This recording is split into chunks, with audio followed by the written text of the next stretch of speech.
Hello friends, કેમ છો? સ્વાગત છે તમારું તમુસ કિચનમાં. તો આજે આપણે બનાવીશું મોડાની ભાજી. તમે ખાર્યું એટલે કે સંભારો તો બનાવ્યો જ હશે, પરંતુ તમે શાકની જેમ રોટલી સાથે ખાઈ શકો ને એવું આ મોડાનું ખાર્યું એટલે કે શાક આપણે બનાવવાના છીએ. તો જો આપને આ વિડીયો પસંદ પડે અથવા મારી રેસીપી પસંદ પડતી હોય ને તો વિડીયોને લાઈક કરજો, શેર કરજો અને ફ્રેન્ડ્સ ફેમિલીમાં પણ શેર કરજો. અને મારી ચેનલ ઉપર જો આપ પહેલી જ વાર આવ્યા હોય ને તો ચેનલને સબસ્ક્રાઈબ કરી દેજો. તો ચાલો બનાવીએ આપણે મૂળાની ભાજી. તો મેં અહીં પોણો મૂળો અને તેમના પાન લઈ લીધા છે.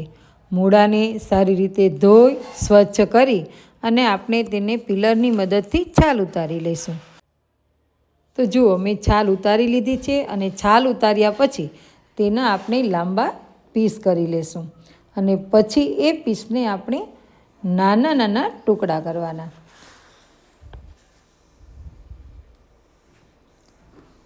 તો આપણે હવે આ મૂળાના નાના નાના ટુકડા કરી લઈશું. ટુકડા છે ને તમે નાના કે મોટા ગમે તે કરી શકો, પરંતુ આ ટુકડાને પાતળા એટલે કે આછા કરવાના છે, જેથી કરી અને તે તેલમાં જલ્દી ગળી જાય. તો મેં પાતળી સ્લાઇસમાં કટિંગ કરી લીધું છે.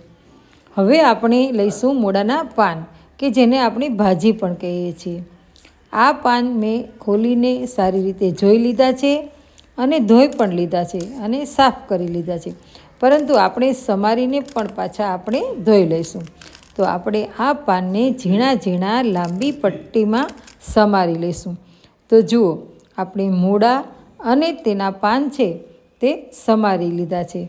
અને બીજું કે મેં એમાં 4-5 લસણની ઝીણી કટકી કરીને પણ સમારી લીધી છે.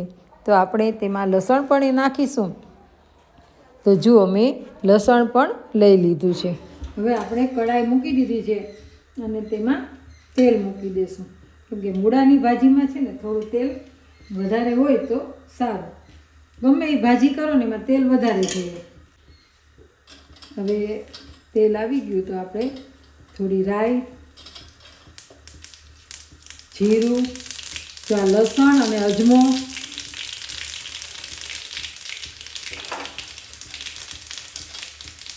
તેમજ હિંગ ઉમેરીશું અને ત્યારબાદ આપણે મૂળાની કટકી જે કરેલી છે આછી એ ઉમેરી દઈશું. ગેસ ધીમો રાખશું.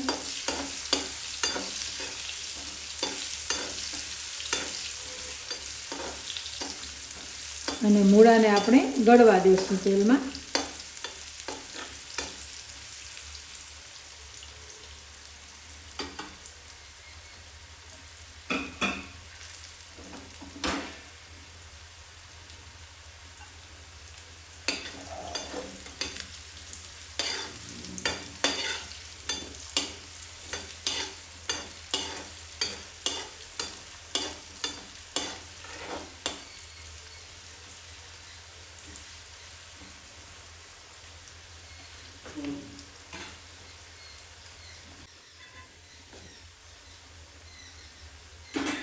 હવે આપણે ભાજી ઉમેરી દઈશું મૂળાની.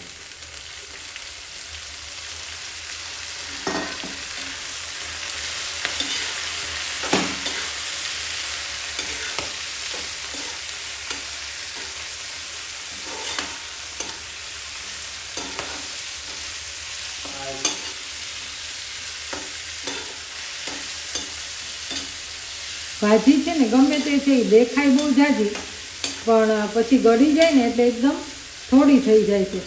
એટલે જ્યારે તમારે નમક નાખવાનું હોય ને ત્યારે એનું ખાસ ધ્યાન રાખવું પડે કે જો તમે ભાજી નાખી હોય ને તરત નમક નાખો તો જેટલી દેખાય છે એટલી ભાજી ના હોય, પણ એકદમ ગળી જાય છે.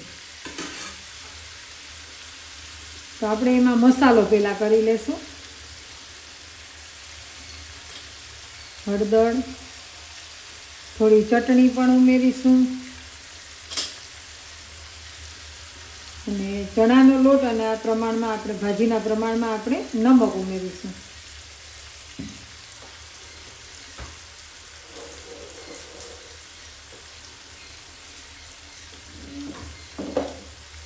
અને થોડી ખાંડ, તમે ખાતા હોય તો ભલે, બાકી ન નાખો તો પણ ચાલે, પણ અમારે તો ગળાશનું પ્રમાણ વધારે, મેં થોડીક જ નાખી છે. અને અજમા નાખો ને એટલે મૂળાની ભાજી કોઈ પણ હોય ને એમાં વાસ ના આવે. હવે આપણે પાણી ઉમેરી દઈશું.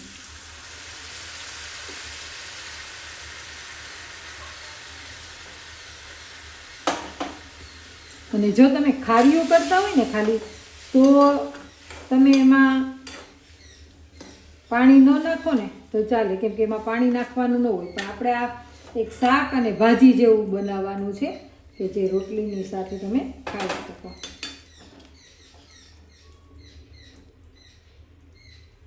હવે આપણે થોડી વાર ઉકળવા દઈશું અને થોડું મૂકી દઈશું માથે પાણી, એટલે ગરમ એ થઈ જાય. જરૂર પડે તો આપણે અંદર નાખી શકીએ. તો આપણે જોઈ લઈએ.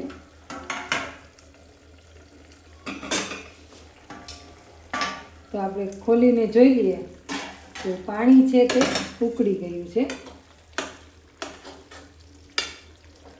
અને મૂળા પણ ગળી ગયા છે.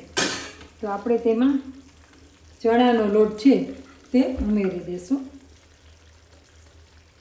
ચણાનો લોટ છે ને તે મેં પોણી વાટકી લીધો છે, પણ જો તમારે વધારે લેવું હોય તો તમારે મૂળામાં પાણી વધારે નાખવાનું, જેથી કરી અને થોડું ઢીલું રહે.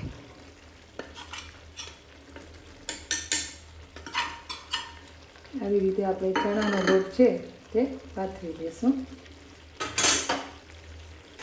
અને પછી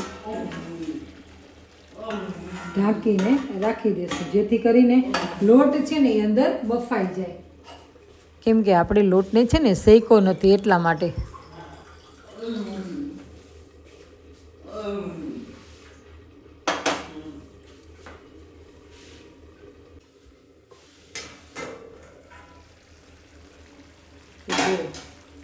ચણાનો લોટ છે તે એકદમ એકસો થઈ ગયો છે અને તેને હલાવી દો.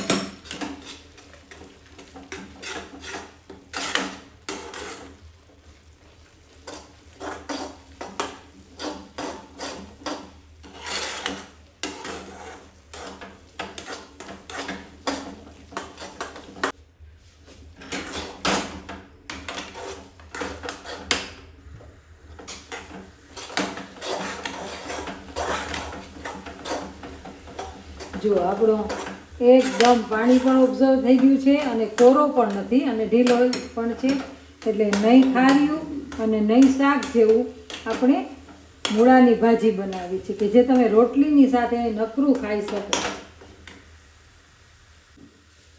તો હવે આપણે ગેસને કરી દઈશું બંધ અને આને સર્વ કરી દઈશું. તો તમને આ રેસીપી કેવી લાગી જરૂરથી જણાવજો.